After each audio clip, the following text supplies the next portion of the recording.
Hello everyone, मैं हूं आपका विशाल। मी माई सेल्फ वाइब चैनल्स में आप सभी दोस्तों का एक बार फिर से स्वागत है। तो आज की वीडियो में हम जानेंगे दिल्ली का वो भूला बिसरा रहस्यमय इतिहास जिसे बहुत कम लोग जानते हैं। ऐसी बातें जिनको आप सभी जानते तो होंगे पर कुछ पर विश्वास करना थोड़ा मुश्किल होगा, क्योंकि तोड़ मरोड़ कर जिसके अस्तित्व को ही बदल दिया गया हो उसकी सच्चाई पर भला कौन विश्वास करेगा। आज हम जानेंगे दिल्ली के पुराने किले का रहस्य और लाल किले और कुतुब मीनार का सच। तो शुरुआत करते हैं दिल्ली के ऐतिहासिक इमारत पुराने किले से।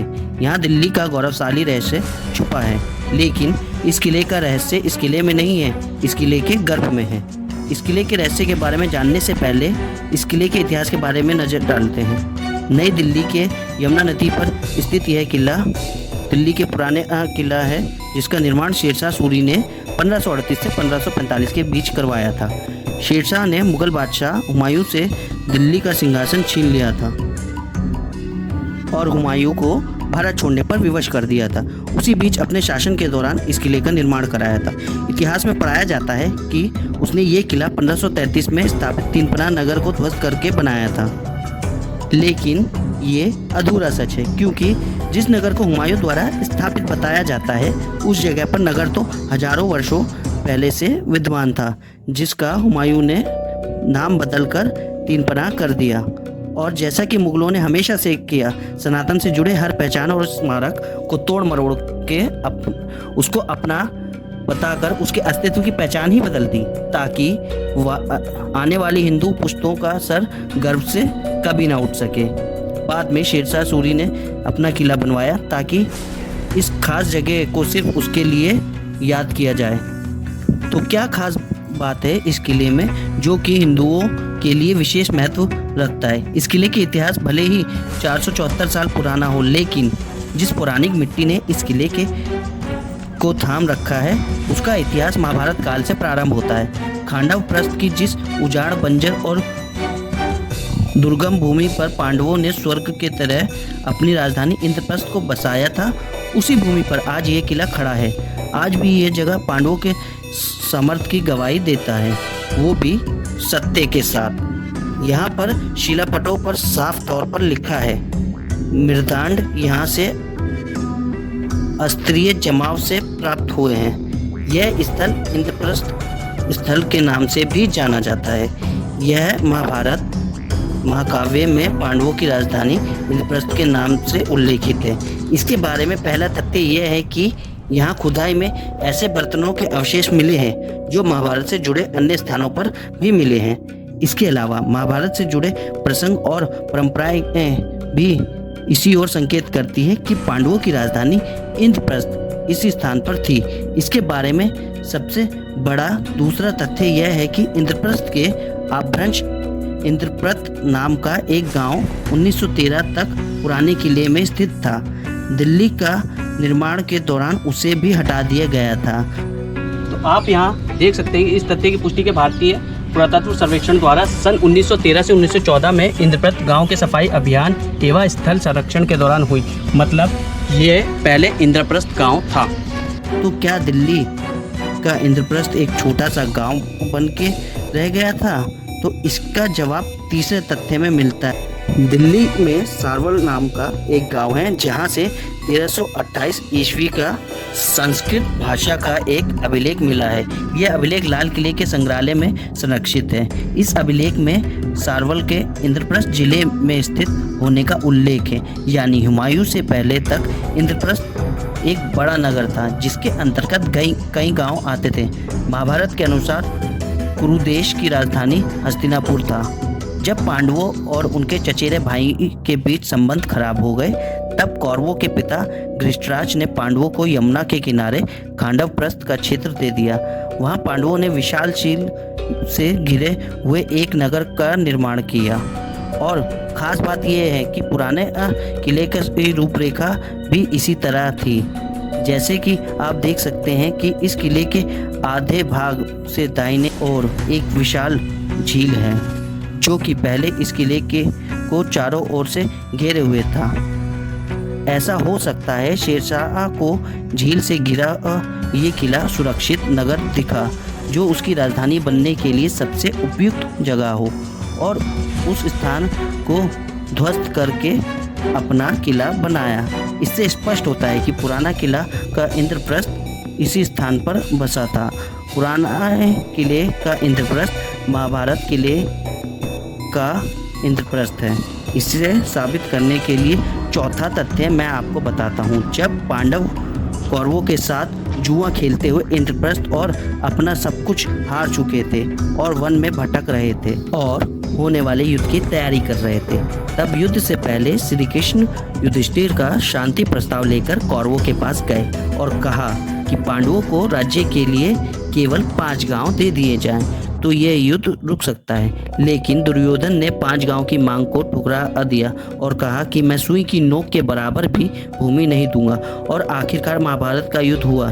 जिन 5 गांवों की मांग पांडवों ने की थी, इंद्रप्रस्थ शासन के दौरान उन गाँव को भी पांडवों द्वारा ही बसाया गया था। इस 5 गाँव के नाम के अंत में प्रस्थ रख दिया, जो अब बदलकर पत हो गया। महाभारत के अनुसार 5 गाँव में से पहला गाँव पांडवों की राजधानी इंद्रप्रस्थ यानी आज की दिल्ली।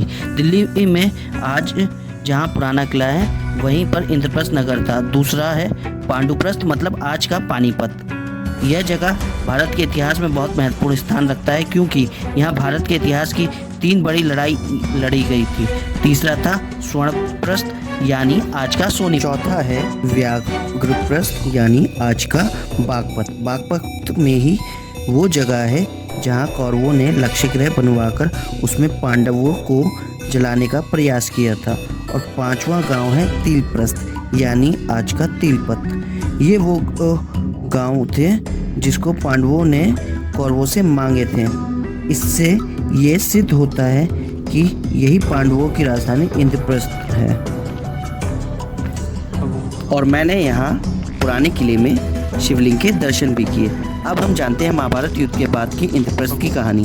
महाभारत युद्ध के बाद युधिष्ठिर हस्तिनापुर के राजा बने और अर्जुन को इंद्रप्रस्थ का राज्य मिला। अर्जुन के वंशज अर्जुनायन कहलाए। इसी अर्जुनायन कुल में तोमर नाम का राजा हुआ, जिसके नाम से तोमर वंशज चला। इस वंशज के राजा अनंगपाल ने इंद्रप्रस्थ के पास ही नई नगरी दिल्ली बसाई और विशाल दुर्ग लाल कोट का निर्माण कराया, जिसका वैभव देखने से बनता था। समय चलता रहा और इतिहास बनता रहा और अंत में शाहबुद्दीन से पृथ्वीराज चौहान से पराजय के बाद इंद्रप्रस्थ और फिर दिल्ली पर चंद्रवंश का हजारों वर्षों का शासन समाप्त हो गया। तोमर कुल के बाद क्रमशः तोमर, गुलाम, खिलजी, तुगलक, सैयद, लोधी सल्तनत का शासन रहा और दिल्ली के अंतिम सुल्तान इब्राहिम लोधी को परास्त करके बाबर ने मुगल साम्राज्य की नींव रखी। अब हम जानते हैं दिल्ली का दुर्ग लाल कोट की। जैसा कि मैंने बताया, पांडवों की कुल की ही शाखा तोमर वंश के राजा अनंगपाल ने ही दिल्ली बसाई थी और लाल कोट का निर्माण करवाया था। इसे अब लाल किला कहा जाता है। जैसा कि हम इतिहास में पढ़ाया जाता है कि लाल किले का निर्माण शाहजहां ने करवाया था, तो आपको जानना चाहिए कि मुगल शासकों ने भारत में कोई नव निर्माण नहीं कराया था, बल्कि हिंदुस्तान के स्वाभिमान पर चोट करने के लिए उन्होंने हिंदू राजाओं द्वारा निर्मित भव्य वास्तु शिल्पों को तोड़ मरोड़ के अपना बनाने का निंदनीय काम किया है। लालकोट का निर्माण तो शाहजहां के जन्म से भी सैकड़ों साल पहले हो चुका था और वह लालकोट दुर्ग आज के लाल किले जैसा नहीं था, बल्कि इतना वैभवशाली था कि आक्रामक भी देखकर दंग रह जाते हैं। शाहजहां के सैकड़ों वर्ष पहले कुतुबुद्दीन ऐबक समकालीन इतिहास लेखक हसन निजामी अपने ताजुल मासिर में लिखता है, अजमेर के मामले को निपटाकर विजेता यानी शाहबुद्दीन गौरी दिल्ली की ओर कूच किया, जो हिंद के प्रमुख नगरों में है। जब वह दिल्ली आया तो उसने ऐसा गढ़ देखा जिसकी ऊंचाई व सुदृढ़ता के बराबर इसके दूसरे स्थान पर भी 7 लोकों के विस्तार में कोई अन्य गढ़ नहीं है।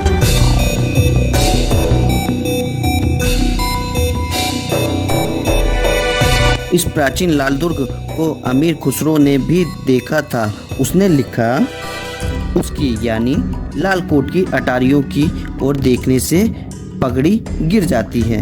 केवल लाल कोट दुर्ग का ही नहीं, बल्कि कीर्ति स्तंभ का निर्माण भी तोमरों के शासनकाल में हुआ था, जिसको अब हम कुतुब मीनार कहते हैं। जैसा कि इतिहास में पढ़ाया जाता है, असल में कुतुब मीनार के निर्माण में कुतुबुद्दीन ऐबक और इल्तुतमिश का कोई हाथ नहीं था। इस कीर्ति स्तंभ को दिल्ली के तोमर शासकों ने बनवाया था, परंतु एक सूफी संत कुतुबुद्दीन के मजार के पास बन जाने के कारण इसे कुतुब की लाट और फिर कुतुब मीनार कहा जाने लगा। कुतुब मीनार की कैंपस से तोमरकालीन भगवान विष्णु का प्राचीन प्रतिमा और अनगिनत खंडित अवशेष मिले हैं। इतिहास में ऐसे प्रमाण और लिखित दस्तावेज हैं जिनके आधार पर यह साबित किया जा सकता है कि कुतुब मीनार एक हिंदू इमारत विष्णु स्तंभ है। दिल्ली के प्रसिद्ध स्मारक ही नहीं बल्कि देश भर में ऐसे सैकड़ों हजारों स्मारक होंगे जो विधर्मियों द्वारा उनकी पहचान ही बदल दी गई होगी। अपने विचार कमेंट बॉक्स में जरूर लिखें।